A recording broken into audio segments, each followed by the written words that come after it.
Hey, hey, hey. Time for another Out of This World story from rSpace.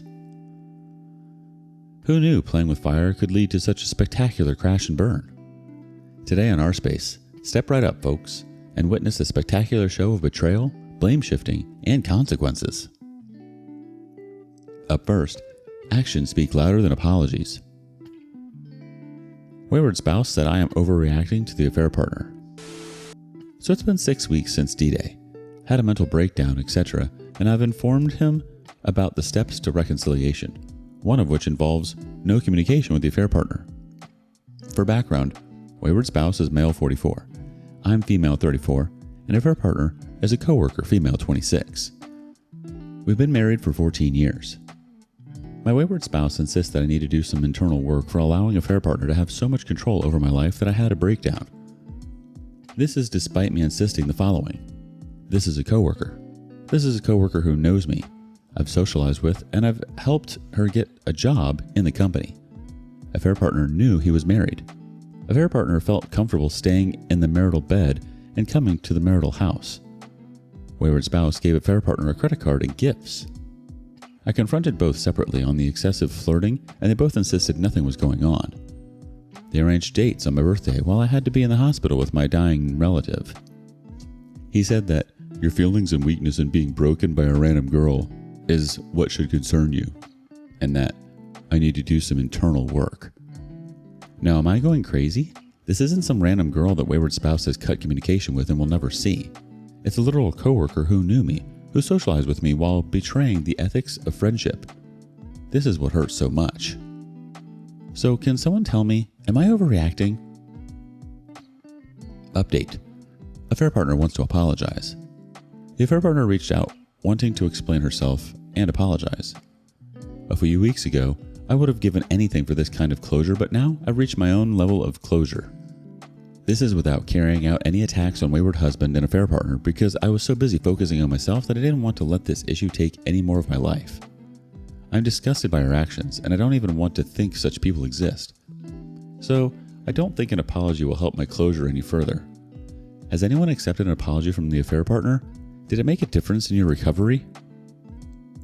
Edit. It sounds cliche, but I focus on myself via reconnecting with myself. I realized I was so busy supporting my wayward husband that I didn't focus on the things that bring me happiness. My healing was aided by a month of daily family and community activities. The more people you meet, the more you realize you don't have to accept this behavior. My self-worth was pretty bad the last few months, and since my mother had passed a few years ago, there's no one really pouring into me. So when a top global company reached out for a role, it gave me that external boost that even though my current managers or wayward husband didn't acknowledge my achievements, there are people who do. I'm not sure of the correct term for people who thrive on attention and secrecy, but intuition tells me that now the affair is in the open, that I don't care and I'm focused on myself. That affair partner wants to pull me back. She knew me. She knew we were married and still went ahead with it for months. It sounds like your husband's got a PhD in blame shifting 101 with a minor in gaslighting techniques. I mean, who knew allowing someone to frolic around in your marital bed and swipe your credit card was just a sign of internal weakness? Must have missed that chapter in the marriage handbook. But hey, at least your husband's got a knack for creative problem solving. Instead of dealing with his own infidelity, he's decided to diagnose you with a case of allowing a affair partner to have too much control. Talk about deflecting responsibility like a pro. And as for the affair partner's sudden urge to apologize, well, forgive me if I'm not breaking out the champagne just yet. It's like someone setting your house on fire and then offering you a bucket of water. A little too little, a little too late. Update. Affair partner's apology and karma. I think it's been 3 months since D-Day and when my world turned apart, but boy does it feel like longer. Affair partner reached out wanting to apologize, but I declined. She still found a way to send me a letter. In it, she admits that she deliberately targeted wayward husband, who was her mentor, for fun, and to see that she could steal a man. To give you an idea of the level of intent, I am fairly known in my industry, so my birthday is public. She had hounded him, even using work emails, to set the first date on my birthday. I was horrified by the malice and that these kinds of people walk amongst us. Funny enough, within 2 weeks of that first encounter, wayward husband was fired from his executive position. Affair partner was also fired from her managerial position a few weeks later. Wayward husband finally saw the light from his firing. It turns out being distracted like that can cost you your job when you make a mistake, and no job means no respect from his peers, so his ego took a hit. Wayward husband also tried to inform me that affair partner was devastated as her work meant everything to her and she was supporting her family. Ironic given the action she took to jeopardize her career. I'm surprised he still tried to make me empathize for her loss when I have a life sentence of this pain that I didn't consent to. Affair partner is currently working in the worst area of town. Senior positions aren't readily accessible when your current company fired you for unethical reasons. With a 3-hour daily commute. She's also on half the salary and in an entry-level position and blacklisted from managerial positions for 5 years. They both lost their homes too and are facing health problems. The funny thing is I was so ashamed by the affair, I never told anyone. I had mentioned to his family that wayward husband strangled me and became violent, but they didn't do anything to hold him accountable. I will never forget that feeling of loneliness and wished my own parents were alive to protect me. So losing their jobs, homes, and wealth was totally their own karma. To those in the deep abyss of hell, you're so much more resilient than you can imagine. Gather evidence, expose the affair, and heal. One day you'll emerge from this so much brighter. Sending you all love, strength, and hope. Now a couple quick reactions from the community before moving on. First up, Blocker. She wants to come across as apologetic. She isn't. She is just apologizing for show. She knew what she was doing and still dropped her drawers for a married man. She doesn't deserve your time. Someone else adds in, it's more than that. It's likely a power trip designed to try and exert power over OP. It's a total dick move. I mean, talk about a masterclass of self-sabotage. Deliberately targeting your mentor for a little fun and then ending up in the worst part of town with a 3-hour commute? That's like going from penthouse to pavement faster than you can say career suicide. And as for your husband's finally seeing the light, well, nothing like a good old-fashioned firing to knock some sense into a wandering eye. It's like they say, when life gives you lemons, it's probably because you've been squeezing oranges behind your spouse's back. But hey, at least you're emerging from the ashes stronger than ever. It's like watching a phoenix rise from the flames. Except instead of fiery feathers, you've got a backbone of steel and a heart full of resilience. So here's to you, taking back control and showing those two clowns that karma's got a wicked sense of humor. Cheers to brighter days ahead. What about you? Have you ever accepted an apology from an affair partner? Next up, who knew OP's wife's art class would become a canvas for infidelity? Why I will leave my wife of 10 years. Hey folks, just wanted to tell my, male 41, story that led to me separating from my wife, female 35, 4 weeks ago. I don't think I need any advice since I stopped trying to understand her behavior. Still, I thought I'd at least share. Maybe someone out there can take away something from it. We were together for 14 years, married 10, 4 kids. The relationship seemed to work so effortlessly. At times it seemed, and probably was, too good to be true. No screaming matches, even after the confession of cheating, equal share of caring for the kids, household, frequent date nights, etc. I was living my dream and couldn't believe how good I had it. New Year's, couldn't attend due to sickness. I get hit sideways by a freight train. My wife slept with a man from her art course and immediately confessed that very night. She confessed feelings too, as they had texted for quite some time before. I never expected this. I never saw it coming. I can't describe the shock. Soon after, hysterical bonding ensued and the naive belief to let this be a beginning to a stronger relationship than ever before.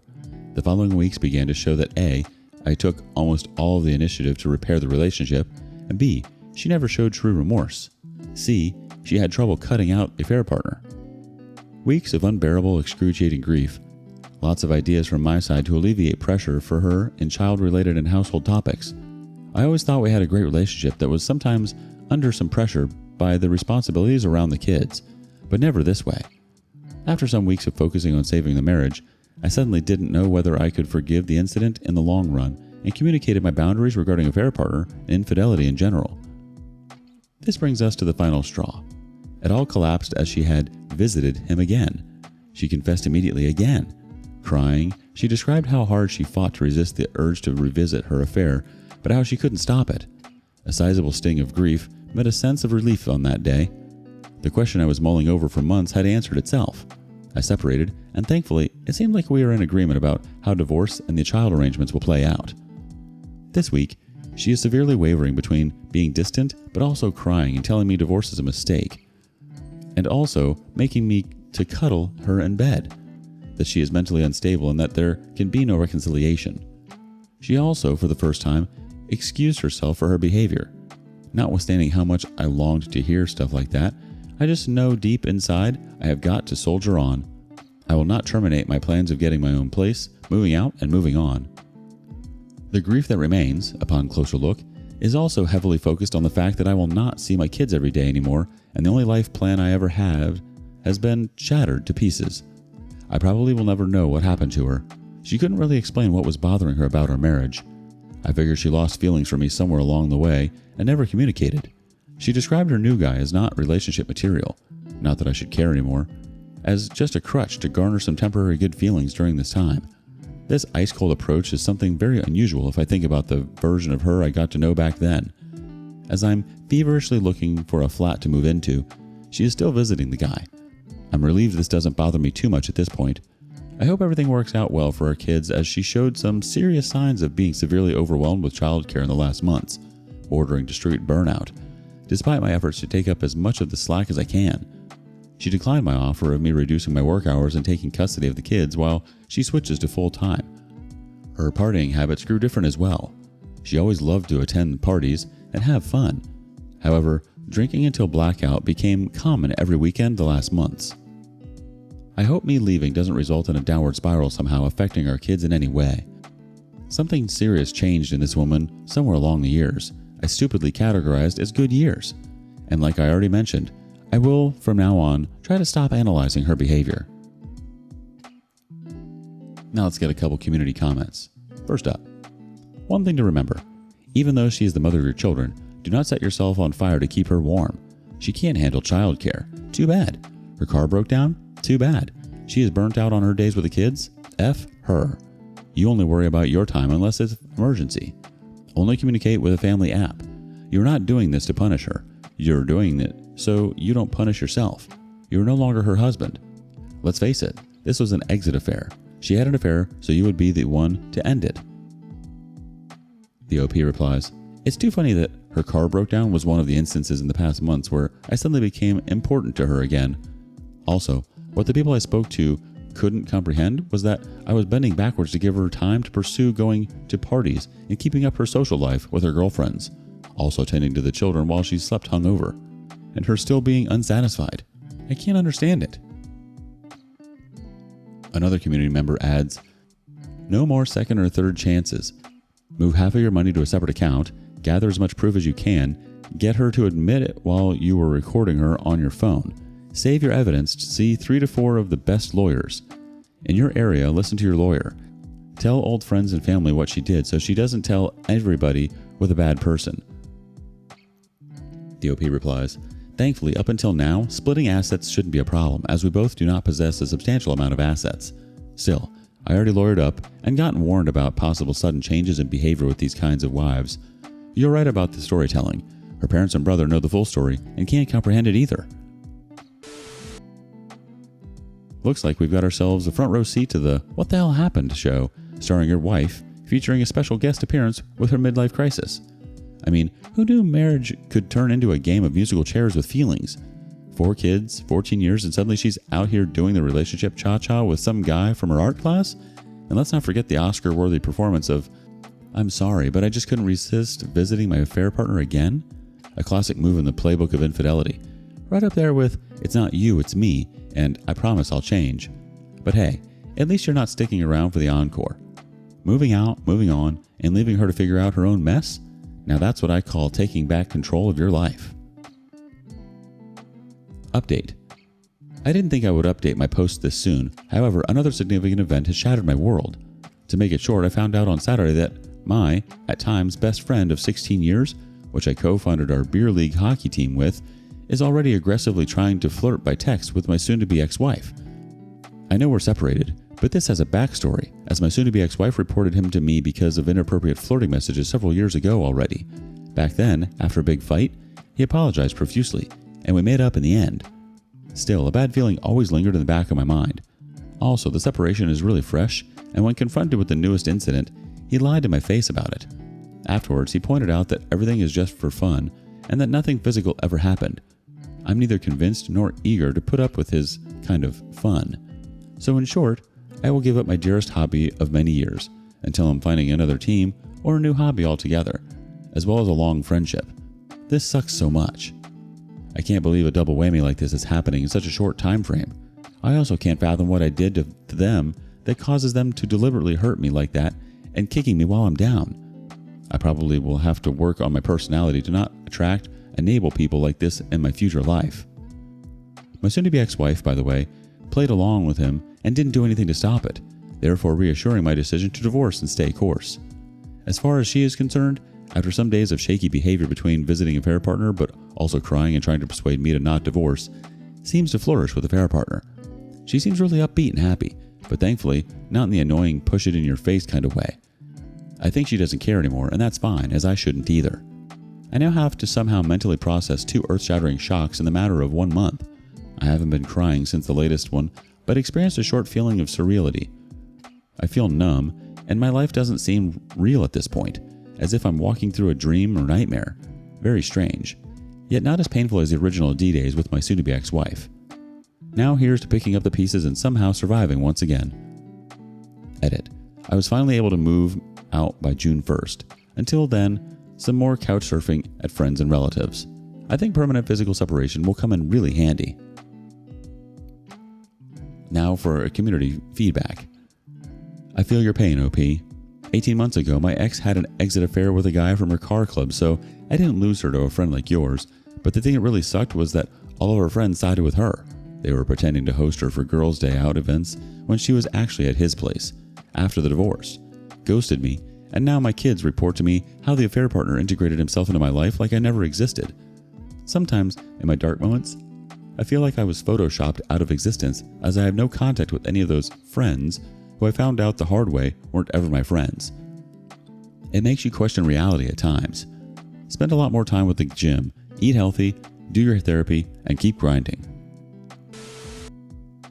Who needs enemies when you've got friends like that, right? It's like they took the bro code and set it on fire with a flamethrower just for kicks. But hey, at least you got a moving date on the calendar, right? Nothing says fresh start like a new zip code and a couch to crash on at your friends' places. So here's to you, OP, navigating through the murky waters of divorce drama like a pro. Keep hitting the gym, eating your greens, and reminding yourself that reality might be stranger than fiction, but at least you're the hero of your own story. Cheers to picking up the pieces and surviving the double whammy of friendship and fidelity fails. You've got this. How did you get through your worst days after a breakup or a divorce? Share your stories with us in the comments below. And thank you for joining us today on rSpace. Be sure to like and subscribe and hit that notification bell so you don't miss out on our next video. Until next time.